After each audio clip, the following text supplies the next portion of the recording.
आपके नाभि कमल से हे भगवान मेरा जन्म हुआ,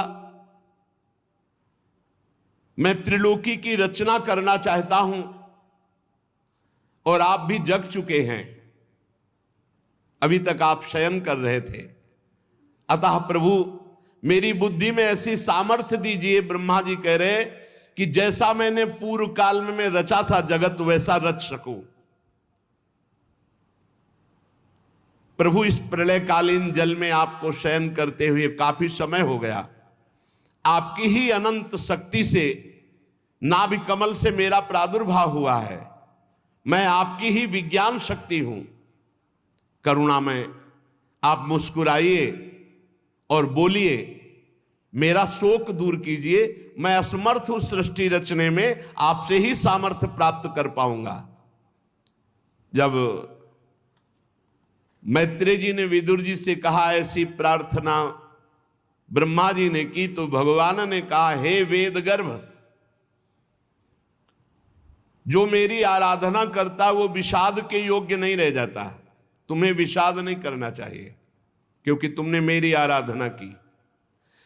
ध्यान दीजिए, जो श्री भगवान की आराधना करता है उसे विषाद नहीं छू सकता। चिंता, शोक, डिप्रेशन, यही है विषाद।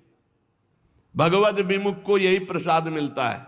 चिंता, शोक, भय, उद्विग्नता, ये डूबा है, क्या होगा, ऐसा वैसा, भारी प्रपंच। तुम मुझसे जो चाहते हो वो सब तुम्हें प्राप्त है, बस तुम्हें तप के द्वारा उसे जागृत करना है।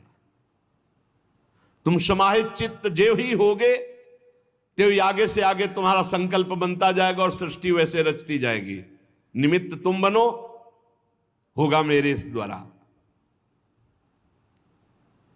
ब्रह्मा जी नाना प्रकार के कर्म संस्कारों के अनुसार अनेक प्रकार से जीव फंसा हुआ है कर्मों में। जब मेरी अतिशय कृपा होती है तब वो कर्म जाल से निकल पाता है। कर्म जाल से निकल पाना भरोसा प्रभु का, कर्मों का नहीं। तुम सबसे बड़े मंत्र दृष्टा हो। तुम निरंतर मेरा भजन करते रहना तो सृष्टि में रजोगुण रूपी पाप तुम्हें बांध नहीं पाएगा।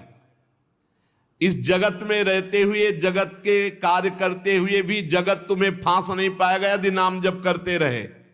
और भजन छूटा तो कह हनुमंत विपत्ति प्रभु सोई, जब तो सुमिरन भजन न होई। बात पकड़ लो। यद्यपि देहधारी जीव को मेरा ज्ञान होना बड़ा कठिन है, पर जो मेरा भजन करते हो मुझे जान लेते हैं। मैं सबका आश्रय हूं, मेरा आश्रय कोई नहीं है। जो मेरी कथाओं को सुनते हैं, वैभवयुक्त कथाएं, महत्वशाली कथाएं, उनके हृदय में मेरा महत्तम जाग जाता है। फिर वो मेरी कृपा से मेरी निष्ठा को प्राप्त होते, भगवद निष्ठा को। तुम्हारा कल्याण हो, मैं तुमसे बहुत प्रसन्न हूं। ब्रह्मा जी त्रिलोकी को जो मेरे में लीन है, तुम रचना चाहते हो, रचो। मेरी सामर्थ्य तुम में है, वो जागृत हो जाएगी। इतना कहकर भगवान अदृश्य हो गए। देखो, अर्जुन जी से भी कहा था तुम निमित्त मात्र बनो, मारे तो मेरे द्वारा गए। ब्रह्मा जी से कहा तुम निमित्त मात्र बनो, कार्य तो सब मेरे बल से हो जाएगा। ऐसे ही भक्त देखता है कि वो निमित्त मात्र है, उत्तम साधना केवल भगवान